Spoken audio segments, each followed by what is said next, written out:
Eastern State Penitentiary.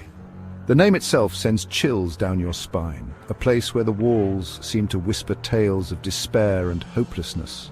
A hulking mass of stone and steel, it sits in Philadelphia, Pennsylvania. Its imposing structure dominates the landscape, a grim reminder of its dark past. This is no ordinary prison. It was designed to instill fear and dread, a fortress meant to break the spirit of those confined within. This place is a living nightmare. The cells are small, dark and cold, each one a solitary confinement chamber meant to isolate and punish. For almost 150 years it held some of America's most notorious criminals. Al Capone, Willie Sutton and many others walked these halls. Now it stands empty. Or so we think. The guards are gone, the cells are vacant, but the air is thick with the past. But the prisoners may never have left. Their spirits linger, trapped in a place of eternal torment. Eastern State is considered one of the most haunted places in the world. Paranormal investigators flock here, hoping to capture evidence of the supernatural. Footsteps echo in empty corridors. Whispers chill the air. The feeling of being watched is inescapable. Shadows move in the darkness. Unseen eyes follow your every move. Are you brave enough to uncover the truth? To walk these haunted halls and face the spirits that remain? The truth about Eastern State Penitentiary, a place where history and horror are intertwined, waiting for those daring enough to explore its secrets. Eastern State Penitentiary opened in 1829. It was a revolutionary concept in the world of incarceration, designed to reform rather than merely punish. It was supposed to be different, a new kind of prison. The architecture itself was intended to inspire awe and fear, with its grand castle-like structure, a place where criminals would face their sins alone. The solitary confinement cells were small, with only a bed, a toilet and a Bible. In silence. Each prisoner had their own cell. The hallways were designed to prevent any form of communication between inmates. They ate, slept and worked in solitude. Meals were passed through small openings in the cell doors, and work was done in isolation. They never saw another face. The small windows in the doors allowed only a glimpse of the guards' eyes. The goal was to inspire penitents, to make them reflect on their crimes. Journals and Bibles were provided to encourage self-reflection and repentance. Famous criminals walked these halls. Bank robber Slick Willie Sutton. His escape attempts became legendary. Al Capone spent a luxurious 8 months here. His cell was furnished with fine rugs, a radio and other comforts, but luxury was short-lived. The prison closed in 1971. Over time, the grand experiment was deemed a failure. The experiment had failed. The silence and isolation drove men mad. The once grand halls fell into disrepair, and it seems some of them never left. Their tormented souls linger. Visitors today report hearing whispers and seeing shadows trapped within these cold, unforgiving walls. The legacy of Eastern State Penitentiary is a haunting reminder of the past. Stories of the paranormal plague Eastern State. Guards tell of disembodied voices. Cold spots send shivers down your spine. And then there's cell block 12. It's said to be the most haunted area in the prison. People claim to see shadowy figures there. They feel a presence, something unseen watching them. One guard tells of a particularly chilling experience. He was locking up for the night. Suddenly he felt a cold hand grip his shoulder. He spun around, expecting to find someone behind him, but there was no one there. Only the cold, empty cell block and the feeling that he was not alone. Section 4. Shadows cast long, architecture of fear. Eastern State Penitentiary was designed with a singular purpose in mind, to instill fear and dread in the hearts of those who entered its gates. The very architecture of the building was meant to be a constant reminder of the power and authority of the institution.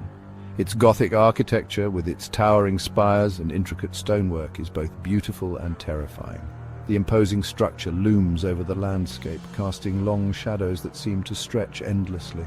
The looming towers, with their spiked tops, pierce the sky like dark sentinels watching over the prison and its inhabitants. These towers were not just for show. They served as constant reminders of the inescapable nature of the prison.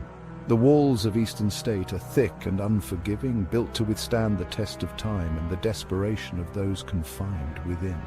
The ancient weathered stone tells the story of countless lives that have passed through its halls. Inside, the corridors are long and narrow. designed to disorient and confine. The dim lighting adds to the eerie atmosphere, making it difficult to see more than a few feet ahead. Sunlight struggles to penetrate the gloom, filtering through barred windows in faint, narrow beams. This limited light serves as a stark contrast to the darkness that pervades the prison. The cells are small and cramped, designed to isolate and punish. With minimal light and heavy bars, these cells were meant to break the spirit of those confined within. A single skylight offered the only view of the outside world, a small glimpse of freedom that was just out of reach. This limited view served as a cruel reminder of the life that prisoners had lost. The design of the prison amplified the silence, creating an oppressive atmosphere that weighed heavily on the minds of the inmates. The quiet was so profound that it seemed to echo through the empty hallways. Prisoners could hear every creak and groan of the building. Every whisper seemed amplified, adding to the sense of isolation and paranoia. The constant noise was a reminder of the ever-present surveillance and control. It was enough to drive a man mad. The combination of isolation, silence, and the oppressive architecture created an environment that was designed to break the human spirit, and it's this atmosphere that remains today. The silence is deafening, and the heavy atmosphere is palpable. Visitors to Eastern State can still feel the weight of its history and the suffering of those who were confined within its walls. The shadows seem to move, as if the past is still alive within the prison. The shifting light and dark corridors create an unsettling feeling, as if the prison itself is haunted by the ghosts of its past. It's no wonder that Eastern State is considered one of the most haunted places on Earth. The combination of its dark history, oppressive architecture, and eerie atmosphere make it a place that continues to captivate and terrify those who visit. Section 5. The Unseen Spectators, Paranormal Encounters. Visitors to Eastern State report strange occurrences, unexplained noises, cold spots, and the feeling of being watched. Some have even claimed to see full-bodied apparitions. One group of tourists reported hearing laughter echoing through the cell blocks, but when they went to investigate, they found nothing. Another group claimed to have seen a shadowy figure peering out from a cell window. And then there are the stories of the guards. They are the ones who spend the most time here, alone in the dark. They have witnessed things that defy explanation, things that make your blood run cold. Section 6. A Legacy of Terror, Eastern State's Enduring Grip. Eastern State Penitentiary closed its doors in 1971, but the terror lives on. The stories, the legends, they keep people coming back, year after year, drawn to the darkness, to the unknown. Some seek thrills, others seek answers. They want to know if the stories are true, if the spirits of the dead truly walk these halls. Whatever the reason, one thing is certain. Eastern State Penitentiary has a hold on us. It's a place where the veil between our world and the next seems thin. A place where the past refuses to die. Section 7. Venture into the darkness, visiting the penitentiary. Today, Eastern State Penitentiary is a museum. It's open to the public for tours. You can walk the same halls as Al Capone, stand in the silence of solitary confinement, but be warned. This is not for the faint of heart. The atmosphere is heavy, the air thick with the weight of history, and the feeling that you are not alone. If you're brave enough, visit Eastern State Penitentiary, but be prepared. You may just come face to face with the ghosts of the past, and they may not be willing to let you go.